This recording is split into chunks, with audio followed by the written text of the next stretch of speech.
Friends, जून और दिसंबर की 21 तारीख को दिन कुछ खास होता है। आखिर पृथ्वी पर ऐसा क्या है जो थोड़ा खास है? फ्रेंड्स, ये दिन है सोलस्टाइस का। 21 जून समर सोलस्टाइस, यानी कि पृथ्वी पर दिन छोटे होने शुरू हो जाते हैं। और वहीं 21 दिसंबर विंटर सोलस्टाइस का, यानी कि इस दिन के बाद से पृथ्वी पर दिन की लंबाई बड़ी वापस से होना शुरू हो जाती है। आखिर ये होती क्यों है? फ्रेंड्स, ये होती है एक्सियल टिल्ट की वजह से, यानी कि पृथ्वी जो अपनी धुरी पर कुछ झुकी हुई है। फ्रेंड्स, वैसे तो लगभग सभी प्लैनेट्स अपनी धुरी पर थोड़े झुके होते हैं। अगर हम अपने ही सोलर सिस्टम की बात करें तो बुध ग्रह सिर्फ 2 डिग्री एक्सियल टिल्ट के साथ है। वहीं सबसे ज्यादा टिल्ट मेरे ख्याल से प्लूटो का है, जो शायद 90 डिग्री से भी ज्यादा है। आखिर ये टिल्ट होता क्यों है? हर एक प्लेनेट की अपनी अलग वजह है, लेकिन पृथ्वी के केस में हमें पता है, जो कि कंप्यूटर सिमुलेशन मॉडल से भी हमें मिलता है। और जिन लोगों ने मेरी पिछली कुछ वीडियोस देखी होंगी तो वहां पता होगा कि थिया नाम का प्लेनेट जो कि पृथ्वी से आकर टकराया था, जिसकी वजह से एक्सियल टिल्ट हुआ। और फ्रेंड्स, यही टिल्ट है जो पृथ्वी पर क्लाइमेट्स के लिए रिस्पॉन्सिबल है। मतलब अगर ये टिल्ट ना होता तो पृथ्वी पर कोई सीजन्स ना होते। आज हमें 4 सीजन्स देखने को मिलते हैं सिर्फ इसी एक्सियल टिल्ट की वजह से। फ्रेंड्स, इसी एक्सियल टिल्ट की वजह से नॉर्दर्न और सदर्न हेमिस्फीयर पर अलग अलग एंगल से लाइट पड़ती है, जो पृथ्वी की रोटेशन के साथ चेंज होती रहती है, जिसकी वजह से पूरे साल में अलग समय पर अलग एंगल से सनलाइट पृथ्वी पर पड़ती है और टेम्परेचर वेरिएशन हमें वहां देखने को मिलता है, जिस वजह से वहां पर सीजन्स होते हैं। फ्रेंड्स, क्या हो कि अगर ये एक्सियल टिल्ट हो ही ना, फ्रेंड्स अगर ऐसा होता तो हमें एक बिल्कुल अलग तरह की पृथ्वी देखने को मिलती, जो कि आज की जैसी तो बिल्कुल नहीं होती। और अगर ऐसा हुआ होता तो पूरे साल पृथ्वी पर एक ही एंगल से सनलाइट पड़ती। और अगर ऐसा हुआ होता तो इसका मतलब कोई टेम्परेचर वेरिएशन नहीं होता। यानी कि किस तरह की पृथ्वी हमें देखने को मिलती? एक ऐसी पृथ्वी जो क्लाइमेट के बैंड्स के साथ होती। मतलब इक्वेटर के पास पूरे साल एक ही तरह का टेम्परेचर रहता, वहां एक ही तरह का क्लाइमेट मिलता, जो कि नॉर्दर्न या सर्दर्न हेमिस्फीयर की तरफ जाते हुए ठंडा होता हुआ चलता। मतलब इक्वेटर के पास पूरे साल ट्रॉपिकल फॉरेस्ट ही रहते, और जो नॉर्थ या साउथ पोल की तरफ बढ़ते हुए ठंडे होते चले जाते हैं, पूरे अलग तरह के क्लाइमेटिक कंडीशंस हमें देखने को मिलती। मतलब बिल्कुल अलग तरह की लाइफ प्रोसेस वहां पर इवॉल्व हुई होती। तब आप यहाँ कहेंगे कि चूंकि पृथ्वी का इलिप्टिकल ऑर्बिट है, तो कम से कम उस इलिप्टिकल ऑर्बिट होने की वजह से थोड़े बहुत तो सीजन्स या टेम्परेचर वेरिएशंस तो होना चाहिए। लेकिन फ्रेंड्स, इलिप्टिकल ऑर्बिट की वजह से पृथ्वी और सूर्य के बीच में मैक्सिमम और मिनिमम डिस्टेंस का वेरिएशन सिर्फ 3% का है।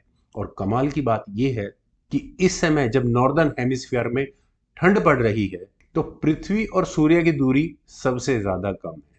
फ्रेंड्स, इस एक्सियल टिल्ट की वजह से नॉर्दर्न हेमिस्फीयर पर जब ठंड पड़ती है तो सर्दर्न हेमिस्फीयर यानी कि ऑस्ट्रेलिया, साउथ अफ्रीका, इस तरह की जगहों पर गर्मी पड़ती है। और जब हमारे यहाँ गर्मी होती है तो सर्दर्न हेमिस्फीयर में उस समय ठंड पड़ रही होती है। तो इससे हमें पता लगता है कि एंगल ऑफ सनलाइट जो पृथ्वी पर पड़ रही है, वो टेम्परेचर के लिए ज़्यादा रेस्पॉन्सिबल है। फ्रेंड्स, अगर ये एक्सियल टिल्ट ना हुआ होता तो हमें बिल्कुल अलग तरह की पृथ्वी देखने को मिलती। खासकर खेती या प्लेनेट किंगडम, जो कि पूरी तरह से क्लाइमेटिक सीजन्स पर डिपेंड है। फ्रेंड्स, ये प्रोसेस बिल्कुल बदल चुका होता। मतलब जैसा कि मैंने कहा कि क्लाइमेट बैंड पृथ्वी पर होते, एक तरह के प्लेनेट किंगडम को हम एक ही क्लाइमेट बैंड पर देखते, जिसका किसी दूसरे क्लाइमेट बैंड पर सर्वाइवल पॉसिबल ही नहीं था। और चूंकि एनिमल किंगडम पूरी तरह से प्लांट्स के ऊपर ही डिपेंड है, तो पूरा एनिमल किंगडम एक अलग ही तरह से इवॉल्व हुआ होता। पूरा एनिमल रिप्रोडक्शन सिस्टम ही चेंज हो चुका होता। आज की डेट में हम जानते हैं कि बहुत से ऐसे पक्षी हैं जो उस समय पर अंडे देते हैं कि जब उनके बच्चे हो तो खाने के लिए प्रचुर मात्रा में भोजन हो, जो कि पूरी तरह से क्लाइमेट कंडीशंस पर ही होता है। और वहीं दूसरी तरफ बहुत से ऐसे पशु पक्षी हैं जो कि हाइबरनेशन के प्रोसेस को जानते हैं। मतलब जैसे पोलर बियर या नॉर्थ पोल की तरफ रहने वाले किसी कुछ चमगादड़ों की प्रजातियां, जो कि शीत निद्रा में चले जाते हैं, मतलब हाइबरनेशन में चले जाते हैं। इस तरह की क्वालिटीज एनिमल किंगडम में इवॉल्व हुई ही ना होती। फ्रेंड्स, अगर ये एक्सियल टिल्ट ना होता तो हमारी पृथ्वी की बायोलॉजी पूरी तरह से बदल जाती। हो सकता है ह्यूमंस इवॉल्व ही ना हुए होते, किसी और तरह की स्पीशीज ही यहाँ पर राज कर रही होती। हो सकता है वो इंटेलिजेंट भी होती, लेकिन ह्यूमंस कम से कम शायद ना इवॉल्व होते। लेकिन फिर भी अगर हम मान लेते कि किसी तरह से ह्यूमंस इवॉल्व हो चुके होते पृथ्वी पर, तो बहुत हद तक संभव है कि वे आज भी एक आदिम जीवन को ही जी रहे होते। हो सकता है वे थोड़े बहुत इनोवेटिव होते, लेकिन आज की मॉडर्न डे टेक्नोलॉजी तक तो शायद वे बिल्कुल ना पहुंच पाते। फ्रेंड्स, इस बात पर हम ज़्यादा गौर नहीं करते, लेकिन ये एक्सियल ह्यूमन इनोवेशंस के लिए बहुत ज़्यादा ज़रूरी था। आखिर मैं ऐसा क्यों कह रहा हूँ फ्रेंड्स?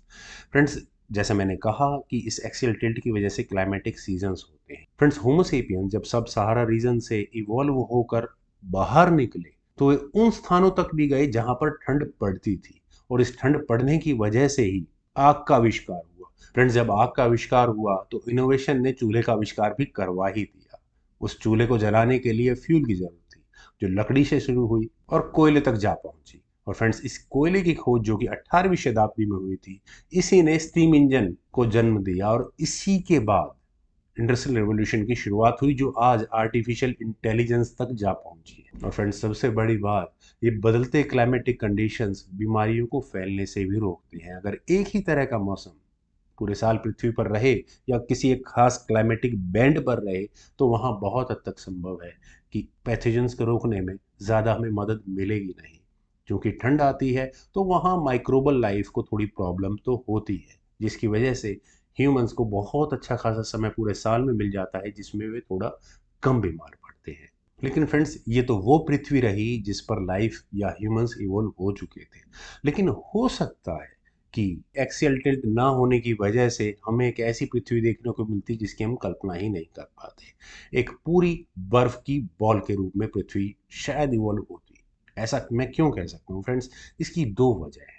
जिसकी पहली वजह, नॉर्थ और साउथ पोल पर तो आइस कैप्स बनती ही बनती।